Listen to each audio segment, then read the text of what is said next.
ज्ञानतिमिरान्धस्य ज्ञानाञ्जनशलाकया चक्षुरुन्मिलितं येन तस्मै श्रीगुरवे नमः। श्रीचैतन्यमनोभीष्टं स्थापितं येन भूतले स्वयं रूपकदा मह्यं ददाति स्वपदान्तिकम्। वन्देऽहं श्रीगुरु श्रीयुतापदकमलं श्रीगुरून् वैष्णवांश्च श्रीरूपं साग्रजातं सहगण रघुनाथान्वितं तं सजीवं साद्वैतं सावधूतं परिजनसहितं कृष्णचैतन्यदेवं श्रीराधा कृष्णपादान् सहगण ललिता श्रीविशाखान्वितांश्च। नमो ॐ विष्णुपदाय कृष्णपृष्ठाय भूतले श्रीमते भक्तिवेदान्तस्वामिन्निति नामिने। नमस्ते सारस्वते देवे गौरवाणी प्रचारिणे निर्विशेष शून्यवादी पाश्चात्यदेशतारिणे। वाञ्छाकल्पतरुभ्यश्च कृपा सिन्धुभ्य एव च पतितानां पावनेभ्यो वैष्णवेभ्यो नमो नमः। हे कृष्णा करुणा सिन्धो दीनबन्धो जगत्पते गोपेश गोपिका कान्त श्रीराधाकान्त नमोऽस्तुते। तप्त काञ्चन गौरांगी श्रीराधे वृन्दावनेश्वरी वृषभानुसुते देवी प्रणमामि हरिप्रिये। जय श्री कृष्ण चैतन्य प्रभु नित्यानंद श्री अद्वैत गदाधर श्रीवासादि गौर भक्त वृंद।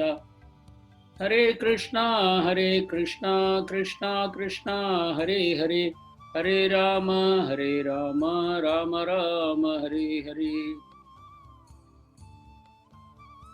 Hare Krishna. On behalf of ISKCON Chennai, we have great pleasure to welcome all participants for this 5th day session of Srimad Bhagavad Gita as it is certification course. Today we shall be discussing chapter 5 entitled Karma Yoga, Action in Krishna Consciousness. So I would like to begin with a small review of what we have learned so far. I've been receiving very nice feedbacks from many of you, which indicates that you are taking it quite seriously. And you have also started what I would like to call as sadhana. Because we are not into some theoretical course. There are a lot of such theoretical courses everywhere. But ISKCON is special. Here it is a practice come theory course. And we have been encouraging all of you to have a notebook and a pad with you so that you will write down notes every day from what you hear. You will review it and then you will share it with someone. All this becomes part of your sadhana. And you will also daily chant the Hare Krishna Maha Mantra at least 108 times, ideally morning and evening. And try to increase this number as much as you can. This strengthens your sadhana. And then you can read Srila Prabhupada's books, starting with Srimad Bhagavad Gita as it is. You can start reading the same chapters that we are discussing so that things will remain fresh in your memory. Let us now proceed to the review. Let us revise. What is our goal now? Again, this is how a practical course will start. We are doing a practical course. So we first want to put it in our heart why we are doing this course. What is our goal? Solve the problem of unwanted suffering and find eternal bliss. Finding eternal bliss and freedom from all suffering is why we are doing this Bhagavad Gita course.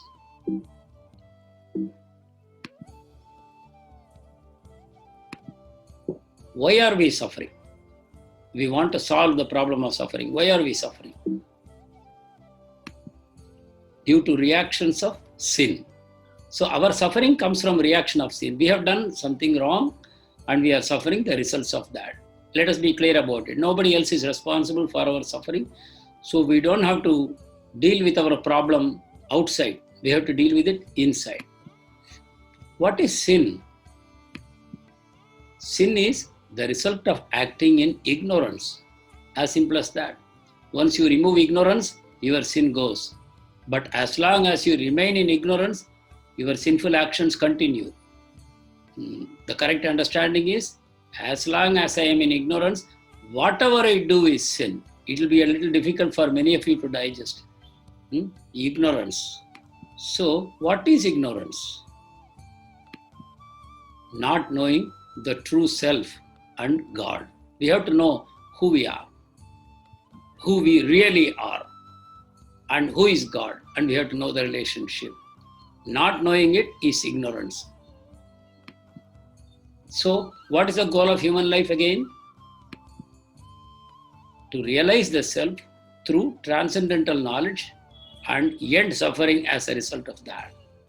So, we have to first realize who we are.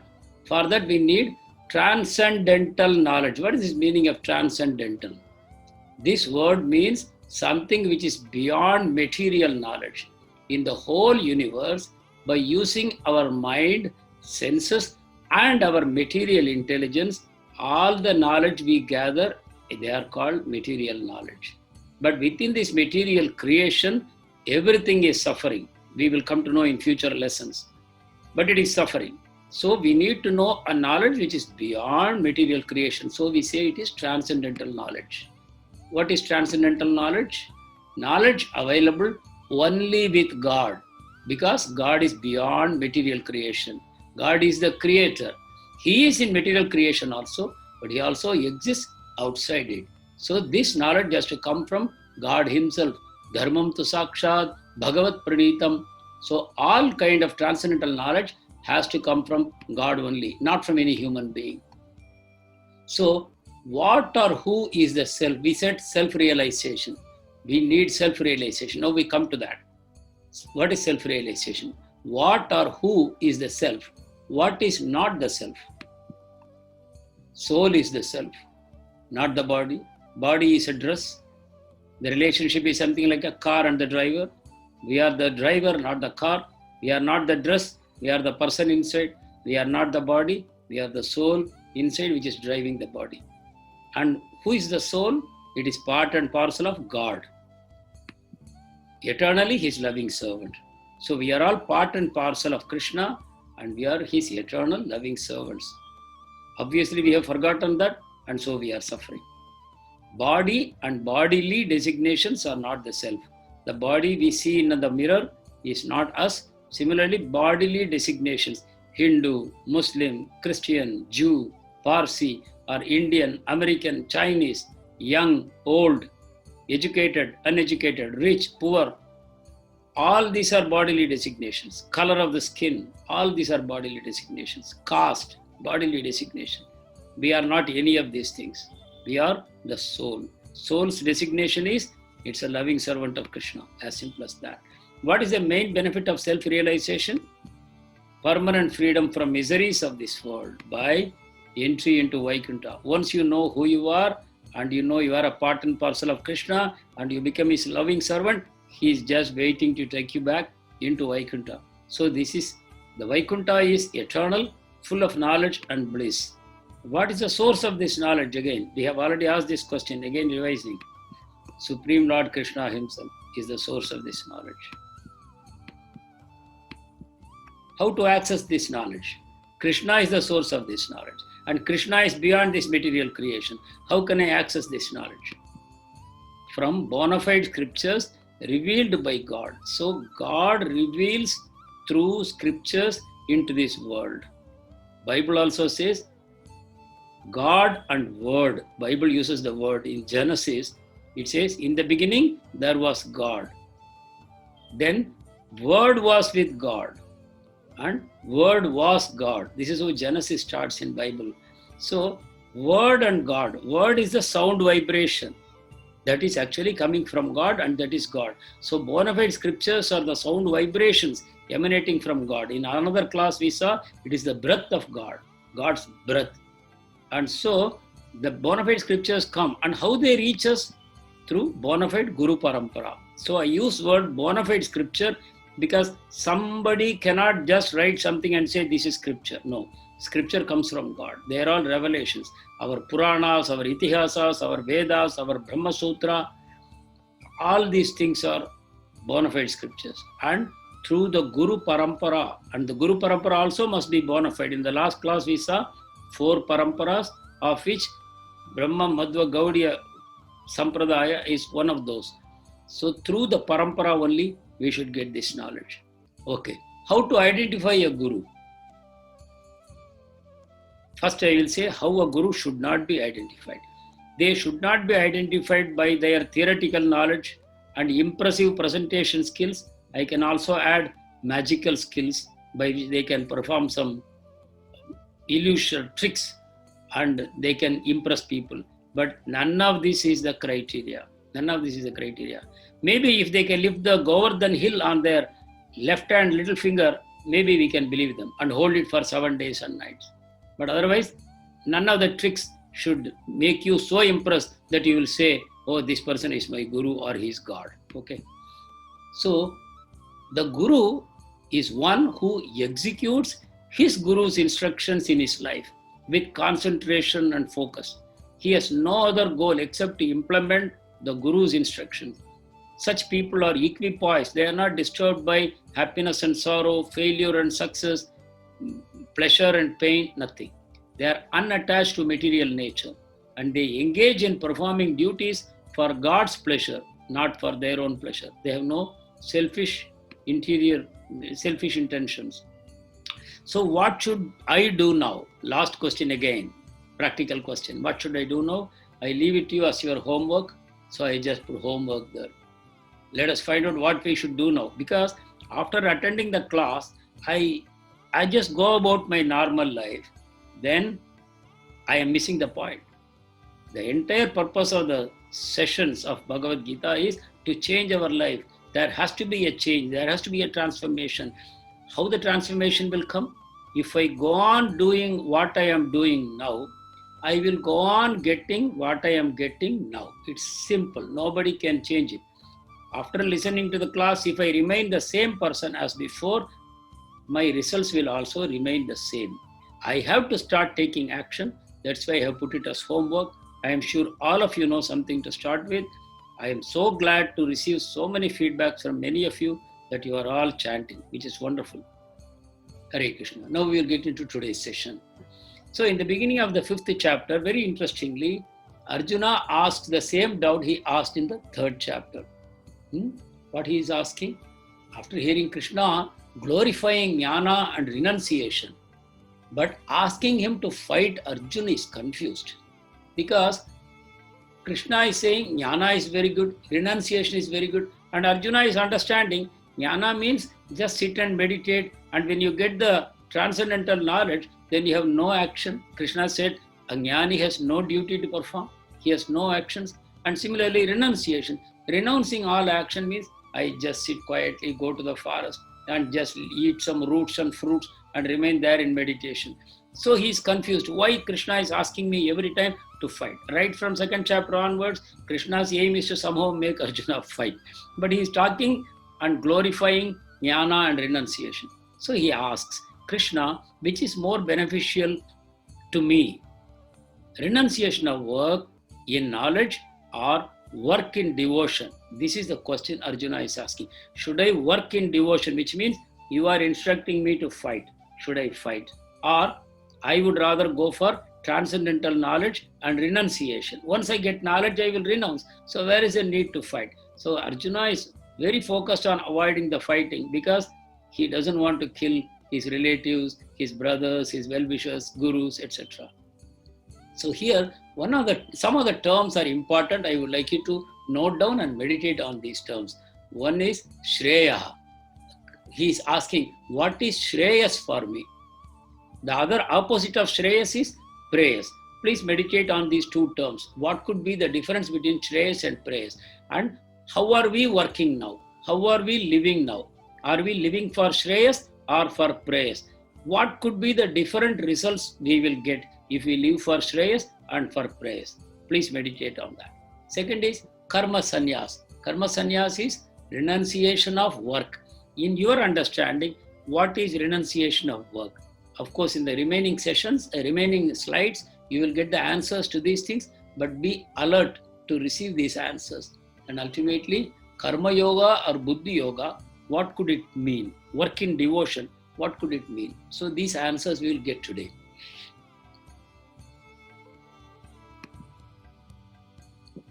Krishna gives a very clear response to Arjuna for these questions. Renunciation and work in devotion are both good for liberation.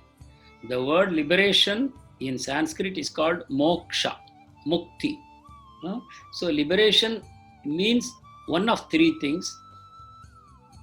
One is liberation in the impersonal Brahman, where people believe that they will merge in the essence of creation. There is a essence of creation which is unchanging. It's a light. It's called Brahma Jyoti. They want to merge in that so that they will not have again material bodies. That's called Brahman realization. Second is called Paramatman realization, which is there is the Paramatma within each of us, but there is one Paramatma only. For the whole creation, there is one Paramatma, but the same Paramatma is reflecting everyone's heart. So realizing that Paramatman is a second level of realization. And the third level of realization is realizing Supreme Lord as Bhagavan. Bhagavan means one who has got all perfect qualities and perfect opulences in unlimited degree. So this is called liberation, realizing God in one of these three forms. The Brahman realization is slightly inferior, Paramatman realization is superior, and Bhagavan realization is the highest, which the devotees are looking for. But in any case, both renunciation and work in devotion will lead to liberation. And Krishna says, anyone who says the two paths as different, they are saying it in ignorance. Both renunciation and work in devotion, according to Krishna, are the same concept. But between the two, he tells Arjun, better choose work in devotion. When the Supreme Lord says, where is the doubt?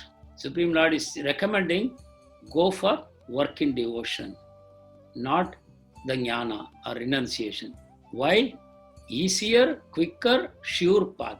It is easier also, it gives results quickly also, and there is no danger. So why anybody would go for jnana? We will see in the remaining slides. So what is jnana? Jnana means detaching from matter. We want to detach from material things. Why? Because matter is constantly undergoing change. The world around us is constantly undergoing change. Constructions are coming up somewhere, destructions are going on somewhere. Somewhere mountains are rising out of the earth, somewhere mountains are going into the earth. Somewhere cities are being built, somewhere cities are being destroyed. Somewhere forests are being burnt up, somewhere new forests are growing. Constant changes. And look at your own body, look at it, open your album and see 10 years ago, 20 years ago, 30 years ago, and 20 years hence, what our body will be like. So everything is changing in this material world, including our body. So we want to know what is unchanging. That is called looking for the absolute truth. Everywhere in creation, we see things are getting manifested and unmanifested. Something which was not there, it comes into being. And something which is there, it goes out of existence. It is visible now, invisible then. So this kind of changes. But we want to look for that unchanging foundation of the changing matter. That is called jnana. In that case, what we do, we detach from matter by jnana. Oh, this is material, this is material, this is material. We try to reject my possessions, my wealth, my name and fame, my bodily designations, my own body. I reject them and detach from them and go into deeper inner meditation. And slowly I reject my mind also, intelligence and false ego. Then I find the reality as Krishna. The foundation of everything is Krishna. So through jnana, we go by that method. Ultimately, we reach to Krishna. But in bhakti, we straight away start serving Krishna, which is we start attaching to the unchanging truth straight away. So in jnana, by a series of rejection of unreal things, unpermanent things, changing things, you ultimately reach the unchanging truth. But here in bhakti, you are straight away attaching to the unchanging truth, and automatically the changing things leave you. You are detached from the changing things. Now you can see the connection between jnana and bhakti, why Krishna says both are the same. The end result is the same. Process is different. Process is rejection, rejection, rejection in jnana. But in bhakti, it is straight away attaching to the absolute truth. So, but mere renunciation, which is happening in the case of jnana, without bhakti cannot bring happiness. That means for the jnani, the whole process is painful. Rejecting, rejecting, rejecting. On the one side, his mind and senses are pulling, other side is rejecting, so he's experiencing a lot of pain. But service in bhakti instantly gives happiness. Why? Because you are touching Krishna. Krishna is Satchit Ananda. So anyone who is touching Krishna, by his activity, he is touching joy, eternal joy. Instantly you start feeling happy. Like when you start chanting, when you start listening to Bhagavad Gita, when you start hearing the beautiful stories of Sri Krishna and his wonderful devotees, you immediately become riveted and become happy. That is the test of bhakti. Whereas jnana, if you sit in a jnana class for 1 hour, you will feel thoroughly bored. Even though the speaker may be very interesting, he is very jovial. Actually, joke has no place in jnana. But today, they want to attract people. So jnani people also giving lectures, they want to crack a lot of jokes so that people will at least come. So we know now that jnana and bhakti lead to the same destination, but through different routes. Jnana goes through a dry, desert-like route, which is so painful, people will like to run away at every point of time. But bhakti goes through such a beautiful path. You see the 2 photographs here. The nice young people, they are in their teens and 20s, they are singing and dancing the glories of the Lord. When did they come to know about bhakti? Maybe a few months before this photograph was taken. They were just trying to enjoy this material world. But once they got the connection of bhakti, instantly they are transformed into joyful people. Whereas who can sit and meditate in a forest for years and years? So here we are saying Sankhya Yoga is simply another name for Jnana Yoga. Sankhya Yoga we already discussed in 2nd chapter. Just for your information, Sankhya means counting. What is counting? We want to see the material elements that are constituting this material world. The material world you analyze. This is called an analytical yoga, Sankhya Yoga.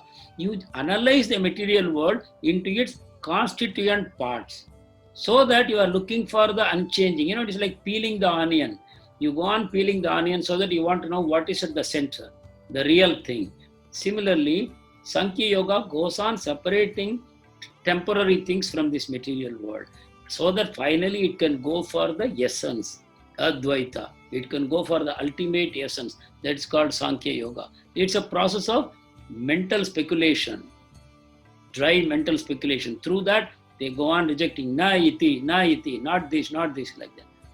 And Bhakti Yoga, where you directly attach to Krishna, they both give the same result in the end, which is after doing all the rejection, you will finally end up with Krishna, hopefully. It won't happen in one lifetime. Many lifetimes will happen. Before that, your senses will drag you away many times and you will fall down. But in Bhakti Yoga, because you are directly extending a hand to Krishna, please hold me, he is giving you support. This is the beauty of Bhakti. So as the destination is same, we see both of them at the same level, but Krishna recommends Bhakti where you attract Krishna's mercy straight away and you get quick results. Why? Because Bhakti is the only thing that attracts Krishna. Bhakti is the only thing in this material world which is not material. Of course, the soul, God, and Bhakti, which is the connection between the two. These are the only spiritual things in this material world. Everything else is material. The soul, Krishna, and Bhakti. Nothing else is spiritual. So superiority of Bhakti over Jnana.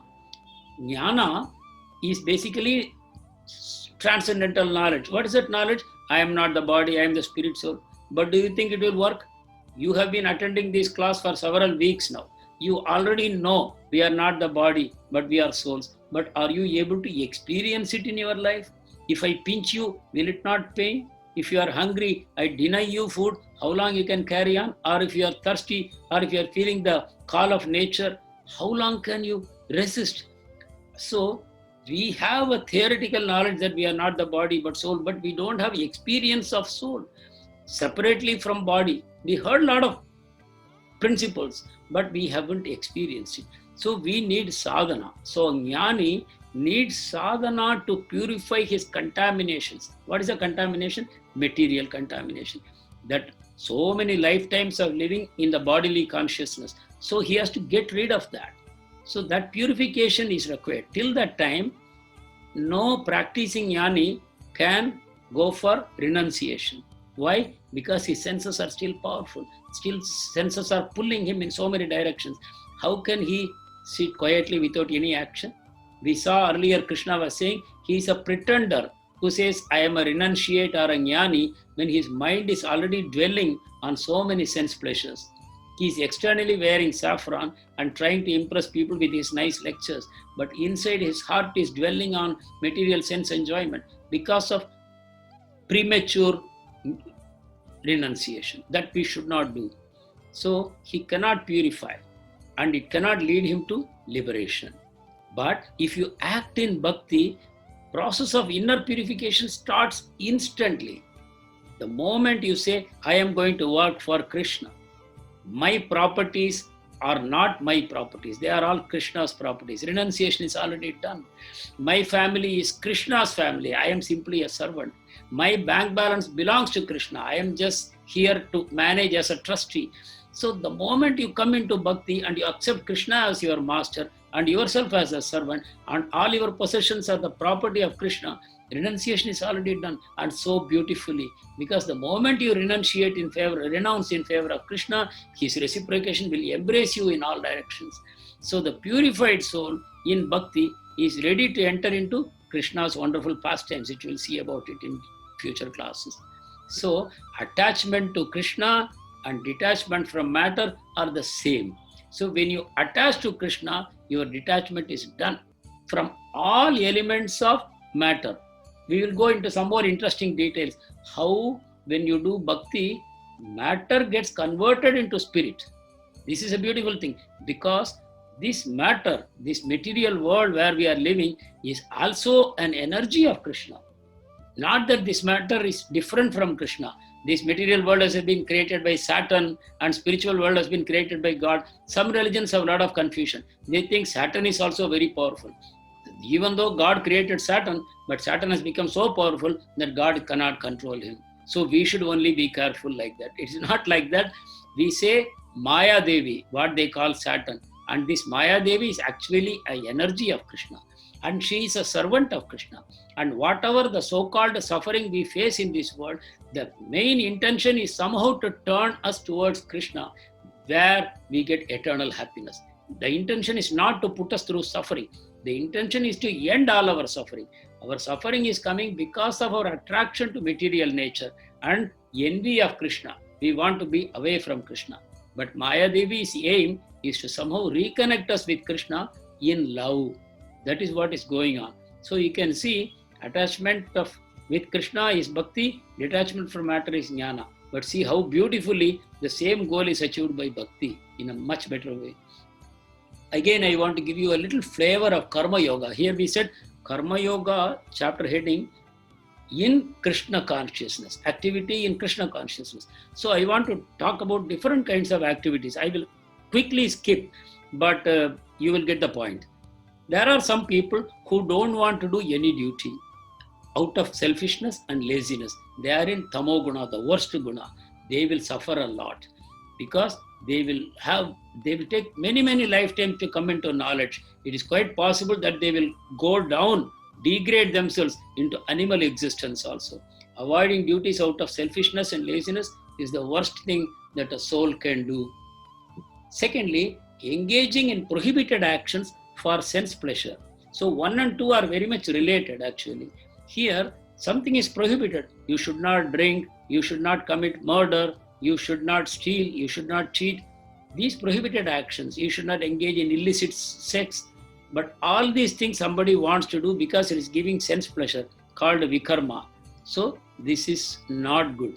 Actually, point number 1 is also vikarma. If you meditate slightly more, because what is happening, the person who is avoiding the duty, he is in his mind, he is engaging in all kinds of nasty activities, and that is also karma, vikarma. So 1 and 2 are actually vikarma. Third is working by performing prescribed duties for own benefit. This is called in Sanskrit karma kanda. You can note down. Karma kanda means it is that section of the Vedas which talks about how to achieve our material desires through sacrifices and various kinds of activities like charity. We say dan, dravya dan, jnana dan, like that. There are many ways of doing different sacrifices to different devatas, and they will give you what you want. We talked about it in the last class, about how various kinds of sacrifices are prescribed for fulfilling our different needs or wants or desires. So this is a proper way. It's called karma kanda. But the result is we get material benefits, nothing else. All these material benefits means we go on taking rebirth, taking birth and dying, birth and death, that cycle will continue. So fourthly, somebody performs duties for pleasing Krishna, but with the desire to enjoy the fruit also. Somebody has come into a combination now. He is having bhakti in his heart. He wants to make Krishna happy, but he also wants my activity should give me some happiness also. I want the results of my activities also. In this case, because he is connecting to Krishna, even though his material desires are not gone, he is called Sakama Karma Yogi. Sakama Karma Yogi. He still has Kama, but he is touching Krishna. His purification has started. Gradually, his material desires will go. His desire towards Krishna will increase. Fourth is performing duties without attachment to results. We call it as Nishkama Karma Yoga. He is just doing duty for duty's sake. We talked about Janaka or Krishna himself, why they go on doing their duties without attachment to the results. Nishkama. Earlier we saw Sakama. With. Now it is without desire. He is doing his duties, Karma Yoga. This is a perfect platform for attaining liberation. Here, specifically, we have not mentioned the name of Krishna. Simply without attachment, he is doing. Such a person, mostly he goes into Brahman. I said, no, the undifferentiated Brahma Jyoti, which is the essence of all material creation. He will go into that. That's not a very perfect position. You will come to know in future discussions. Finally, working in devotion for the pleasure of God exclusively, no material attachment. This is called Bhakti Yoga, Buddhi Yoga, or Karma Yoga in Krishna consciousness, activity in Krishna consciousness. This produces Krishna Prema. This produces instant liberation. Anyone who works on this platform is liberated from material desires. He is straightaway connected to the whole, of which he is only a part. Krishna is the whole, we are a part of him. Once you start serving the whole, you are established in your constitutional position, and then there is no more suffering. Because you are attached to Krishna, there is suffering for you. That is called Bhakti Yoga. To compare it with Jnana Yoga, I have put a sixth point. It is actually not work. It is renunciation of fruitive work. A jnani or a transcendentalist, he is giving up work which is motivated with selfish desires. He gives it up. How? By dry mental speculation. He also attains liberation from rebirth after many lifetimes. So devotee in Nishkama Karma Yoga is a one who neither hates nor desires the fruits of his action. Devotee is always renounced. So Nishkama Karma means no attachment to the fruits of action. He is not happy when he gets good result. He is not unhappy when he gets bad result. He is not agitated in his mind, what result will come? I have done this work, now what kind of result will come? He doesn't lose his sleep over that. He just moves on to his next service to Krishna. He doesn't look behind what happened with the work I did. That attachment to work he doesn't have. Why? Because he's not attached to his own body. So what attachment he will have to his work? He knows Krishna is the giver of all results, and Krishna is the well-wisher of everyone.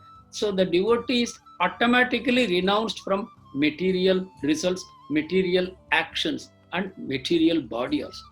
He uses all of them as only tools for serving Krishna, instruments, nothing more. So he's free from duality of pleasure and pain, happiness and distress, success and failure. He overcomes all material bondage and is liberated very, very soon. Compared to a jnani, he's very soon liberated. And knowing himself as part of Krishna, he works for Krishna. Automatically, he's working for himself also, like watering the root of a tree. When you water the root of a tree, the entire tree is nourished. Krishna is the whole tree, and we are watering the root, and we are all the parts of the tree, maybe branches, leaves, twigs, flowers, fruits. We are all part of the tree. And someone who waters the root is nourishing the whole tree, which means you are serving Krishna, you are serving everyone around you, including animals. What about to human beings? Not only human beings, subhuman beings, everyone you are serving by serving Krishna. That is the correct understanding. Not running after sense pleasures, but simply running after the pleasure of Krishna. That is called Bhakti Yoga. That is Nishkama Karma. So why are we anxious in this world? Because we are always greedy to enjoy the results of our actions. And when you offer the results to Krishna, when you are working for Krishna, your work itself you are offering to Krishna. What to speak about the result? You are working for Krishna. Then there is no anxiety. There is only joy all the way, because your connection with Krishna is established. Like you have a dry field, no water, and there is a huge lake at a distance with beautiful water. But your field is dry. But once you build a channel from your field to that lake, then your field will never be dry. Like that, we have to just establish the connection with Krishna through our mind. Once that is done by chanting regularly the Maha Mantra, then there is no anxiety at all. So here we want to make a point. Karma without devotion is ritualistic. Somebody who doesn't know Krishna, who doesn't know God, who doesn't know the soul and the connection between soul and God, that soul is eternal, soul is spiritual, body material, he doesn't have these things. But he just goes on performing karma, saying these are my prescribed duties. Such a person is called ritualistic person. He is just doing ritualistic activity blindly. Such a person, you can call him as a fanatic. Such a person, you can call him as a sentimentalist. Such a person, you can call him as a fundamentalist. Such people create problems because they see differences between their rituals and other man's rituals without realizing these rituals have a spiritual purpose. That spiritual purpose they don't see. They are focused on the ritual. They become dry. They become sentimentalists, blind people, superstitious people. We should not be that. Bhagavad Gita will make sure that you are not a purely ritualistic person, because you know the reason why you are doing what you are doing. When you are doing a puja to Krishna, when you are making an offering to Krishna, you will do with full understanding once you have read Bhagavad Gita and understood. So, karma without devotion is ritualistic, and jnana without religion becomes dry sentiment. Philosophy, jnana means basically philosophy. You are just doing philosophy, but not accompanied by any action. Because your senses need action, mind needs action. If you don't have action, then it becomes dry mental speculation. So philosophy cannot help alone because it is dry mental speculation. Karma alone cannot help without knowledge because it becomes ritualistic. ISKCON, based on Bhagavad Gita, offers you a complete package of both. You have both sentiment and you have philosophy. So nobody can defeat you. When it comes to loving God, you will be very high. When it comes to explaining your love of God, nobody can compete with you. You become perfect in both. So you are really happy and you are also simultaneously very articulate why you are happy. So this is the beauty that you have all entered into. I am sure you will enjoy this course and your sadhana also. So doing devotional service without material attachment is the fastest way to reach the Supreme. We have already discussed. A pure devotee becomes automatically dear to everyone, and everyone is dear to him. A pure devotee doesn't hate anyone because he sees everyone as a child of Krishna, and same way he sees Krishna in everyone. So he loves everyone, he loves to serve everyone, and he becomes dear to everyone. So a devotee is called Ajata Shatravaha. Ajata Shatru means his enemy is not born. Why? Because he doesn't see anybody as his enemy, nor does anyone see him as his enemy, because he's so transparent. So he's Ajata Shatru. He's so transparent towards everyone. That's why it is said about, there's one beautiful song about the Goswamis. It says, Dhira Dhira Jana Priyo, Dhira Adhira. Dhira means one who is renounced, very strong in transcendental knowledge. Adhira means a person of unsteady nature who is very much caught up in material world. He is not spiritual. But for both these people, the Goswamis are very dear. And that is the point we are making here. And even though he remains active, who can be more active than Srila Prabhupada? Who can go at the age of 70 alone with no money, no followers to place like America and establish a movement across the globe, travel around the world 14 times after the age of 70 and establish 108 temples, write hundreds of books and distribute them in so many languages, drive administration of his huge movement. He did that, remained always active, but offering results to God. He was never entangled. He will open a temple and move on to the next place, and he would never find out what happened here. Why? Leave it to Krishna, because I have no time to return.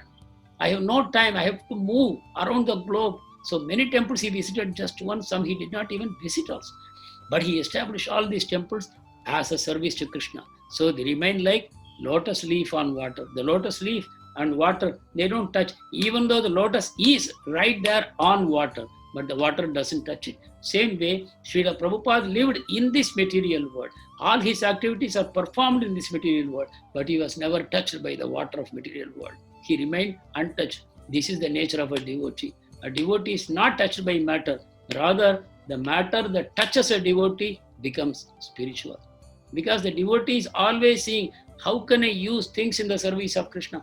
If he sees somebody, a wealthy man, he thinks how I can use him and his wealth in Krishna's service. If he sees somebody beautiful and famous, he will think, oh, how can I use this beauty and fame in the service of Krishna? If he gets some money, he will think, how can I use it in the service of Krishna in my home or in the temple? How can I increase my preaching activities? If I have some skills, how can I use this in the service of Krishna? Why? Because everything belongs to Krishna, nothing belongs to me. How can I keep a skill within me but not use it in Krishna's service? That is sacrilegious. Krishna's property, and it is lying idle. I am at fault. So a devotee is constantly meditating on how I can increase my services to Krishna. So the knowledge of who am I is only known to a devotee. Here you see, because of our wrong identification with the body, I am doctor, I am lawyer, I am actor, I am an engineer. Like that, people are telling, but we are none of these things. These are all the temporary costumes, dresses that we are wearing. This dress one day will become useless. We will throw it away and enter into another dress. So to call the dress as me or to call the car as me is wrong. I am the person inside the dress. I am the person driving the car, like that. So we are not proprietors, we are not controllers of anything. Who is proprietor? Krishna. We know he only made it, and Krishna is also the controller, not directly. These three gunas are controlling us. These three gunas are inherent in material nature. Material nature is headed by Durga Devi. She is the energy of Krishna. So with these three energies, Sattva, Rajo, Tamo Guna, we are all controlled. So we are never independent. And Krishna is the supreme owner of everything. So devotee knows he is only one of three doers. What is this? Doer. Doer means one who is doing things. Karta, we would say in Sanskrit. Karo, come. So somebody who does work is called Karta. So we all think we are doing work and we are getting the results of our work. But actually devotee knows he is not the only doer. Rather, he is a very insignificant doer. Who are the other doers? Let us see. What does the person, what do we do? Actually, we are souls, we are not body. We are the soul sitting inside the body. What does the soul do? The soul thinks I am the body and then it desires something. The soul desires that I want to go for a movie. The soul desires. But what the soul can do? You can imagine, soul is like a bird sitting on a tree and eating the fruits. The body is the tree. The soul is the bird. So it is only desiring, but it is helpless to do anything. Then the Paramatma catches the desire. How it catches Paramatma? Just like a flower, you don't have to touch the flower. If there is a flower near you, you can get the smell of the flower without touching it. Same way, Paramatma sitting near the soul is catching every flicker of thought that is happening in the soul. So the soul has a desire to enjoy something or avoid something. Immediately Paramatma catches that. And then the Paramatma, the second doer, gives permission. He gives permission, that's all. Whatever the Atma desires, Paramatma gives permission. He is called Anumanta. Upadrishta, Anumanta. Upadrishta means like a flower smell we catch. So Paramatma is catching the desire in the Atma and then gives permission to material nature. Okay, execute his desire. Then the body, which is under the control of material nature, it does what needs to be done. But we get a feeling, I did it. We always think, I did it. But when we get a stroke and we become paralyzed, then we will know I never did anything. We cannot move the hand, we cannot turn the head, we cannot open our mouth and speak, then we will know I never did anything. But all the time we think we are the doer. But there are two other doers. Second doer is the Supreme Lord, Paramatma. He is the sanctioner. And the third doer is material nature, which is the actual executor. So who has to take the credit? We initiated the action because we desired it. Neither material nature nor Paramatma desired it. So we take responsibility for our desires. And that is how karma comes. Unless we learn how to have the right desires, that means desire only for Krishna. Until that happens, we are responsible for all actions and the karma will follow. Even though we are not the actual doers, we are the desirers. So the devotee, he controls the mind and senses and then acts for Krishna. Or to put it the other way around, because he is acting only for Krishna, his mind and senses are controlled. You can understand that. He has given up all material designations. He has only one designation, that is a spiritual designation. What is that? Servant of Krishna. Servant of Krishna is not a material designation, spiritual designation. So the devotee does not create karma and he lives happily in the body, which is called the city of 9 gates. You know, there are 9 ways in which the energy goes out of this body. They are called 9 gates. And the body is called city of 9 gates. So city is not alive. The citizen is alive. So the body is not alive. We are a citizen inside the body. So the body is called city of 9 gates. He is not attached to that. So a devotee, by desiring only the will of God, who goes beyond reaction. Any other action produces reaction. In ignorance, we said, we want selfish desire. Reaction comes. But desiring for Krishna, akarma, no reaction comes. So we come to a beautiful shloka here, 518. Vidya Vinaya Sampanne Brahmane Gavihastini Sunichaiva Swapakecha Pandita Samadarshinaha. Repeat. Vidya Vinaya Sampanne Brahmane Gavihastini Sunichaiva Swapakecha Pandita Samadarshinaha. Translation. The humble sages, by virtue of true knowledge, see with equal vision a learned and gentle Brahmana, a cow, an elephant, a dog, and a dog eater. So basically we are saying humble sages or devotees who have true knowledge in them, they see everything equally. Now you see dog, dog eater, low. Cow, elephant, high. Gentle Brahmana, learned gentle Brahmana, very high. Dog eater, very low. But all these a sage sees with equal vision. So if we spiritually advance, if we encourage everybody to learn Bhagavad Gita and practice, we will develop equal vision. Everybody will become equal in our vision. Not only human beings, but you see animals also. We are seeing differences in terms of caste. But what to speak of caste? Even in terms of species, he doesn't see any difference. A pure devotee sees Paramatma is there along with every Atma. In every living entity, there is an Atma. And by the side of the Atma, there is the same Paramatma. Whether he is a dog or a cow or an elephant or a Brahmana, same Atma. So, a sage who has understood Bhagavad Gita, he begins to see everything equally. Samadarshinaha. Please note this word. Equal vision. Seeing everything equally. This is what we have to aim at. And it will automatically come to a devotee. It's just a matter of time. Even when you see distinction, discrimination, you will realize I am doing wrong. Because Krishna will speak from within you. He will not allow you to do mistakes. He will constantly remind you because he knows this child has turned to me. I will take responsibility for him. I will guide him. The Paramatma will start speaking to you. Bhakti transcends all discrimination. This is following from the previous shloka. A devotee makes no distinction at all. The Paramatma within is same in all. One Paramatma exists in everyone. Hence, devotee sees Krishna in all. Krishna is the Paramatma. God is the father of all life, not just humans. Now you understand why non-vegetarianism is bad. Even if you eat vegetables, you are killing life. But God says, less evolved is food for more evolved. We are only allowed to eat vegetables. That too, after offering it to Krishna, not for sense gratification, for survival. We should offer it to Krishna. We can make very nice palatable dishes to Krishna, and then the remnants of that sacrifice, you can eat it.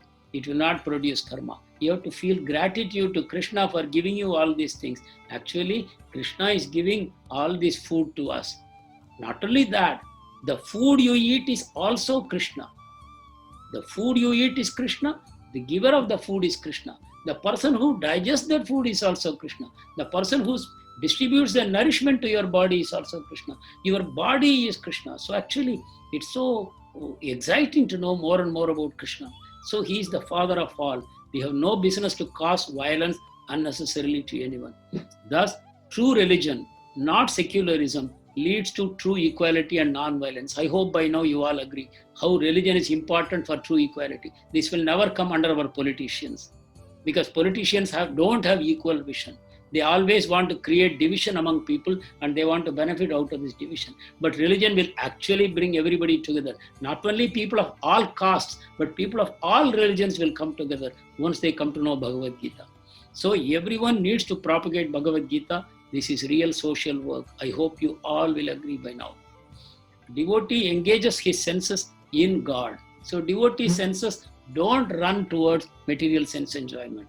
Now you just try to think about a jnani. A jnani whose senses are artificially controlled, they are constantly running after pleasure. I hope you will agree. The senses are like poisonous snakes. So they will keep on biting us. And the poison will be injected into our body. So we are constantly disturbed. It's like a wildfire. We saw the lust is like a wildfire. The lust is running out through the senses. And when we enjoy the sense pleasures, the lust begins to grow more. The fire burns more brightly. So the senses are constantly demanding satisfaction. And a jnani, he's not giving anything to the senses. So how miserable he will become, because the senses will constantly bite him. Where is my pleasure? Where is my pleasure? The actual fact is the soul is full of ananda. The soul's nature is ananda. But because we are trapped in this body which is without any ananda, this body is full of misery, nirananda. So it is constantly crying for that happiness. And the soul begins to think, oh, the senses will give me happiness. Wrongly. The happiness is within the soul. But because of that, the jnani is constantly struggling with his senses. But the devotee is not like that. Devotee's senses are fully engaged. There was one king called Ambarish. It is in the Bhagavatam. Someday we will discuss in great detail. But Bhagavatam explains this great emperor who was one of the ancestors of Lord Ramachandra. He used every one of his karma indriya and jnana indriya. There are 10 senses we have. 5 senses for collecting information or knowledge, 5 senses for performing activity. Everything he used in the service of Krishna, including his own soul, he surrendered to Krishna. So he is given us a perfect example of how a devotee should be. So devotee senses are fully engaged. For example, devotee sense of smell is satisfied by smelling the flowers offered to the Lord. Lord has used the flowers. Then when he smells it, devotee becomes so excited. Oh, these flowers were adorning my Lord's body. I am able to touch it and smell it. All his senses become happy. When the Lord is beautifully decorated in the temple and the temple is very nicely maintained, then becomes great happiness to the eyes and the heart. The tongue is so happy to taste the nice palatable food, prasadam offered to the Lord, and also by vibrating the holy names of the Lord. So like the devotee is very, very happy. His senses are so happy that senses become like toothless snakes. The poison tooth is removed because the senses are so happy within by experiencing Krishna. So they don't run after external pleasures. Now you understand why jnana is very much inferior to bhakti. And ultimately, I want to give you the example of King Rishabhadev, who advised his sons. He was a great emperor again. His advice to his sons was, human birth is special. He had 100 sons. He told all of them, human birth is special. Don't waste it on sense pleasures. Human birth is very special. Don't waste it on sense pleasures. Sense pleasures are available even if you take birth in other bodies, like a hog. Hog eats stool. Its only pleasure is eating stool. So even that hog is enjoying the pleasures of eating, sleeping, mating, and defending. So having taken human form, don't live like animals. So what is the purpose of human form? To observe austerities. Austerity means control your senses. Why? To enjoy eternal happiness. You will become free from the tyranny of your senses, and you will be able to enjoy the eternal happiness of Krishna. Krishna is the source of everything, and he is the ultimate giver of pleasure. The name Krishna means he attracts everyone and gives pleasure to everyone. That is Krishna. So we have to start getting attracted to Krishna. For that purpose, we have to observe austerities. How do we observe austerities? Instead of trying to enjoy everything, we start giving pleasure to Krishna by our activities. We have another beautiful shloka here. Shloka 22. Yehi samsparshaja bhoga dukkha yonaya evate adhyantavantaha kaunteya nateshu ramate buddha. Again. Yehi samsparshaja bhoga dukkha yonaya evate adhyantavantaha kaunteya nateshu ramate buddha. Translation. An intelligent person does not take part in the sources of misery which are due to contact with the material senses. O son of Kunti, such pleasures have a beginning and an end, and so the wise man does not delight in them. So we are talking about samsparshaja bhoga, which means by the activity of the senses. The senses, when they contact sense objects, they create sensations, experiences. It is because of that only we get all kinds of miseries in this world. Dukkha yonaya. All sense pleasures eventually lead to misery. Our youthful body one day becomes old and sick. Our beautiful body one day becomes wrinkled and very ugly to look at. Our strong teeth one day fall off. Our very good hearing one day goes deaf. Like that, it is eventually leading to misery. So Krishna tells, because these pleasures have a beginning and an end, how beautifully it is put. These pleasures begin someplace. That means they will also end someplace. So pleasures having beginning means they have an end. And wise men don't look for that pleasure. That has a beginning. If I go to a movie hall, it has a beginning. So anything has a beginning will have an end. Wise men stay away from that. How beautiful it is. So Shreyas and Preyas, I asked this question in the beginning. Shreyas means pleasure for the soul, connection with Krishna, bhakti. Prayas means sensory pleasures, temporary things. So here we see wise men concentrate on transcendental pleasures which are eternal. The whole family is wonderfully doing bhakti to Krishna and they are so joyful. Here there is a nice story from Mahabharata which is explained by a picture. We may not have much time to explain that, but it is the same thing what we have all along discussed. I will show you that. Here is a man hanging by a small branch over a well, and the elephant is trying to uproot the tree, and the man, if he falls into the water, the snakes will bite him. If he keeps on hanging, the branch is being cut, you can see, by two rats, one black and one white rat. And even if they don't cut it, the elephant will pull the tree down. And you can see also there is a beehive on top. From that, the bees have been disturbed and they are stinging him all the time. So he's right now experiencing not only fear, he's actually experiencing misery also. But there is a drop of honey falling from the beehive at some intervals, and he's just trying to catch that honey. He doesn't know any time he will fall down and die, but he's still looking for that pleasure. This is what Yudhishthira Maharaj told to the Yaksha about what is the wonder of this world. Every man thinks that he will live forever, even though all around him he sees people are dying. Same way here, this man is only trying to enjoy his sensory pleasures, even though he's in so much danger. And see, his Paramatma is just behind him, just waiting, extending the hand. Please hold my hand, I will save you. But this man is not turning to the Paramatma at all. So he is suffering. This is how suffering is there in this material world. Devotee is the ultimate welfare worker. How? Yogi's happiness is within. Yogi is experiencing happiness from within. He rejoices within, while others are snared by sense pleasures. Others are constantly pulled by their senses. But Yogi is enjoying within. His senses have become toothless snakes. So with his mind engaged within in joy, what does he do externally? He does welfare work for others. What welfare work he does? He gives them the spiritual knowledge. He just goes on making everybody a devotee of Krishna. Why? Because devotion to Krishna has given him so much happiness and it has given him freedom from misery. So he wants to liberate everybody from misery. So is it not the perfect welfare work? If we give somebody some money or some house or some charity, good. But that's not perfect because people suffer from ignorance. Ignorance causes sin. Sin causes suffering. So you are removing the root by destroying the ignorance and connecting them with Krishna. So you are actually watering the root of the tree. Here we have shown how a moth is falling into the fire, deliberately going and killing itself. Same thing we are all doing by running after our senses. Our senses are so powerful, like this moth is dragged by its own eyes to kill itself.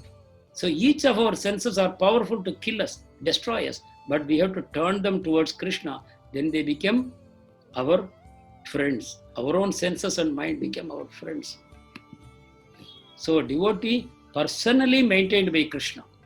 By serving Krishna's lotus feet, devotees easily control the senses and mind, effectively uprooting deep desire for fruitive activity. They don't want to do any work for their own enjoyment. So Krishna says to Lakshmi in one beautiful shloka, I maintain my devotees by my glance, by meditating and touching like fish, tortoise and birds. This is Brahma Nirvana. Actually, what it means is, it is said in the scripture that fish, how does it maintain the young ones? Just by glancing. The fish will be swimming and the young ones will be swimming behind the fish. The fish just glances at the little fish and they become nourished. This is a wonderful thing. And tortoise, it lays the egg on the seashore. Then it goes back into the water, never comes back to see the baby. But Krishna says the tortoise is actually meditating on its babies, the eggs which are in the ground. That meditation nourishes the baby and they break the shell and eventually go back into the water. And the birds, by touching, they sit on the eggs and then they bring food and feed the young ones. So there is touch. So fish is by glance, tortoise by mind, birds by contact. Krishna says, I maintain my devotees in all these ways. And devotees also maintain themselves by these same ways. By looking at Krishna, by meditating on Krishna, and by touching Krishna in the wonderful Vigraha form. They are called Archa forms. Actually, Krishna descends in the form of these Archa Vigrahas. So compared to Ashtanga Yoga, Bhakti gives the result quickly and easily. I will just touch upon Ashtanga Yoga. We will discuss this slide and you will understand Ashtanga Yoga, what it is. Bhakti Yoga versus Jnana and Ashtanga Yoga. Unattached work done in devotion to Krishna is not different from Jnana Yoga. You have already understood. Jnana Yoga means detachment. Same way in devotion, we are not attached to the fruit of our work. Direct Krishna conscious work is Bhakti Yoga. The path leading to Bhakti Yoga is Jnana Yoga. That means the Karma Yogi will one day become Jnana Yogi and the Jnana Yogi will one day become Bhakti Yogi. But Bhakti Yogi is straight away Bhakti Yogi all the way. So you can imagine it's like an elevator. We just get to the ground floor and we'll get out of the top floor.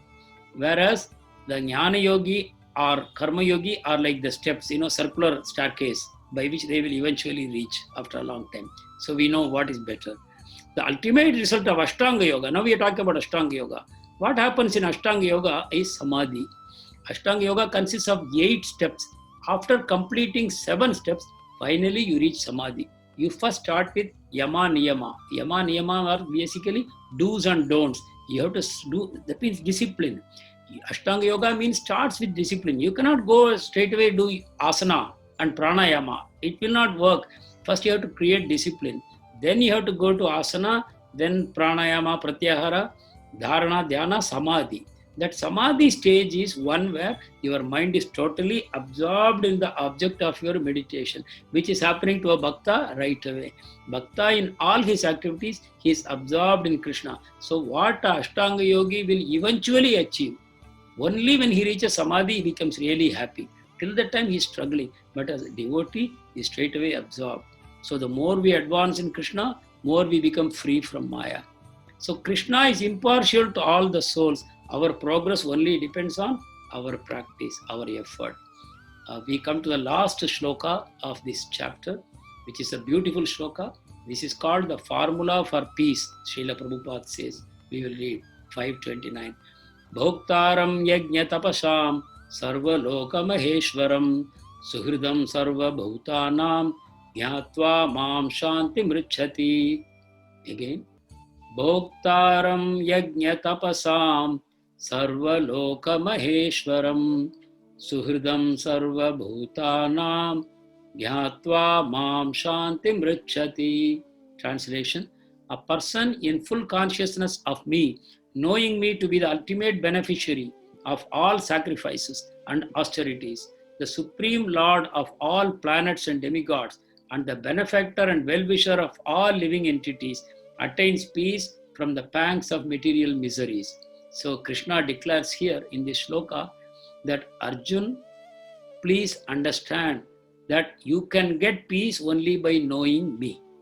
Nobody can be peaceful without knowing Krishna as the supreme lord of this creation. By knowing me as the proprietor of everything, you will understand that I am the enjoyer. Naturally, proprietor is the enjoyer.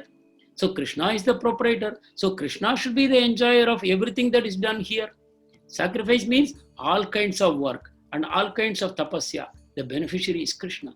And he is the supreme lord of all the planets and all the devatas. He is the supreme lord. So you don't have to worship any other devata, only him. And he is also our well-wisher of all living entities. By knowing this, we get peace. Just see, we are in the battlefield. Arjuna is ready, getting ready to fight, but Krishna is talking about peace. So this is real peace Krishna is talking about. Running away from battlefield will create an artificial peace. Krishna is not for that. So this is peace formula on the battlefield. To appreciate Krishna as the proprietor. I am fighting for Krishna, not fighting for myself. This land belongs to Krishna. So what Krishna wants, I should do. And this is peace formula.